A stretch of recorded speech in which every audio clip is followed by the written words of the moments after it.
Dear Patriots, before the news starts, please subscribe to our patriotic channel by clicking the subscribe button.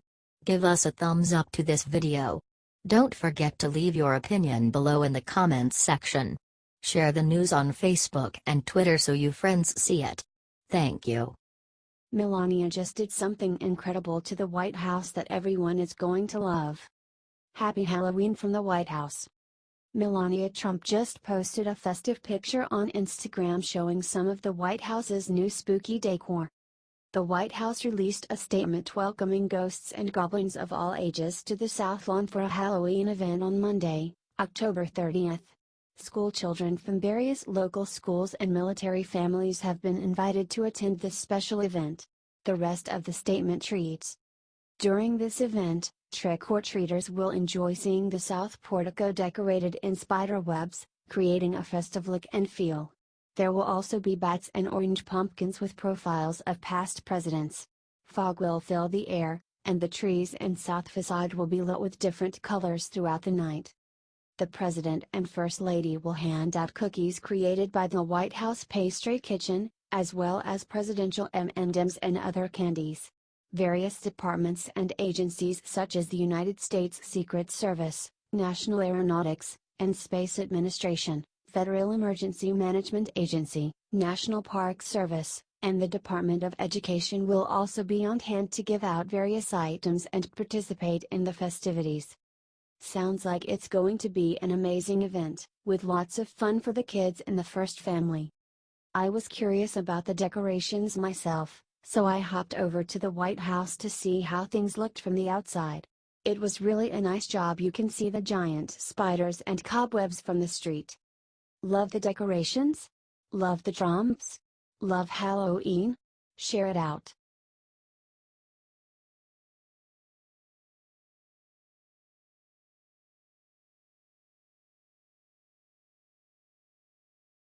Star Parker sets internet on fire, says the one thing that will shame Al Sharpton forever. Star Parker is a former Democrat. She was brainwashed by the left, and as she says, she believed all the lies of the left. That was then. This is now. She switched sides and became a conservative and is now blowing the lid of the real scam the left has perpetrated against disadvantaged groups for years. Parker holds nothing back and absolutely exposes Al Sharpton and the rest for the frauds they really are. Parker sat down for an interview with the Daily Caller, and the left will never be the same. She said the perception of racism has become big business for America's liberal black leaders. Who, and this is devastating and true, she claims shake down corporations for billions of dollars and really only divide America by skin color rather than do what Dr. Martin Luther King said and bring people together, so skin color is a thing of the past. She's right. They get rich, America gets more divided, and it is a scam. She listed some lies she was told when she was on the left, including, the poor are poor because the wealthy are wealthy, that my problems were somebody else's fault, and that America was racist. These lies she believed led her to hopelessness and despair that led to drugs, crime, risky sexual activity, and a dependence on welfare. And she is 100% correct. The left does not want to help, or maybe they did at one point, but their programs backfired in such a way they now depend on these lies to keep them in power. She found God and conservatism and has turned her life into the American dream realized. Which is what happens when you break free of the lies the left uses to subdue a population and cling to power. Share if you agree.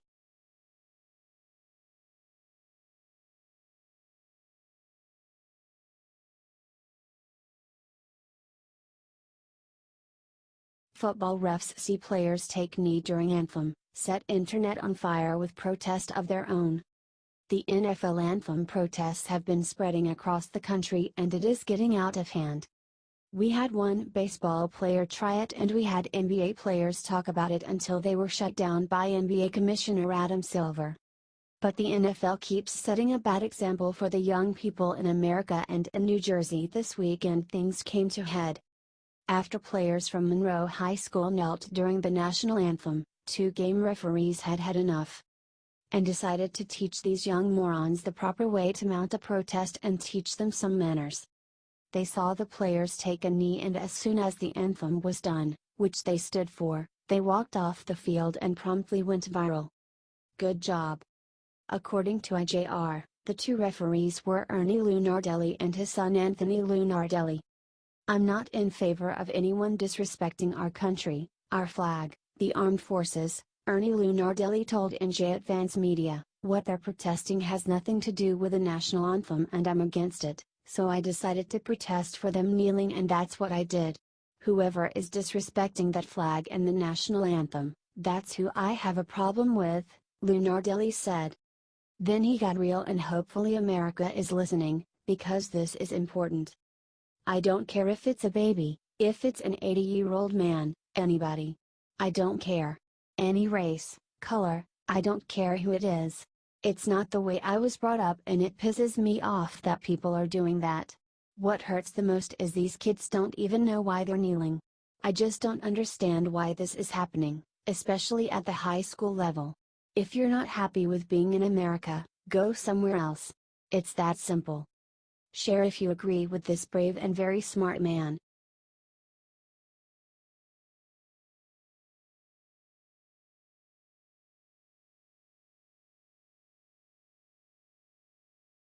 After bashing Trump all summer, George Clooney gets humiliated by Middle America. George Clooney had a huge movie opening this weekend. He had a lot riding on it. When Hollywood stars like Clooney get to direct a movie instead of star in one, it takes just about all the clout they can muster. Because rarely do Hollywood passion projects directed by arrogant stars do well at the box office. Some do, most make their money back, and some get humiliated. Which is what just happened to George Clooney's new movie Suburbicon. After months of relentlessly bashing President Trump, Middle America hit back hard and totally embarrassed the humble Clooney. According to The Hollywood Reporter, the movie is a total flop. A dud of the highest order. Clooney's vanity project is a total debacle, bringing in just $2.8 million from 2,045 theaters. That's as bad as it gets, and is the worst box office haul any of the movies Clooney has directed.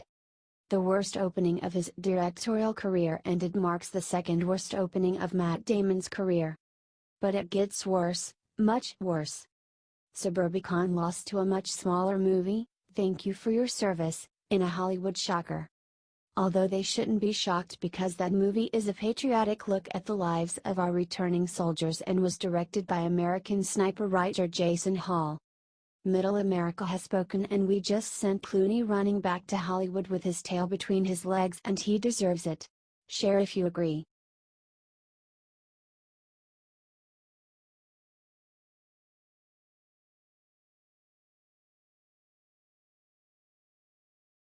Massive secret unveiled from JFK files.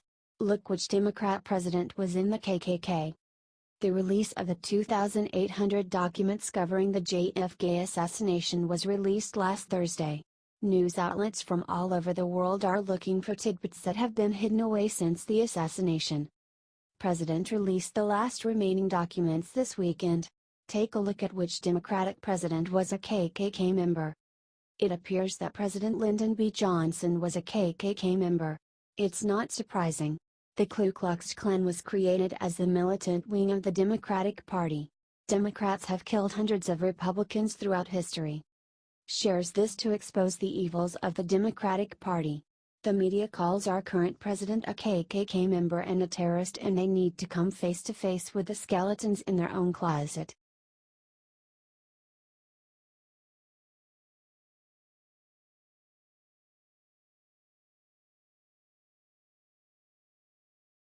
Shock report, Roger Goodell to be axed soon, look which coach will take his place. It has been recently rumored that Goodell's days are numbered as the NFL commissioner, according to a new report by Dallas Cowboys owner Jerry Jones.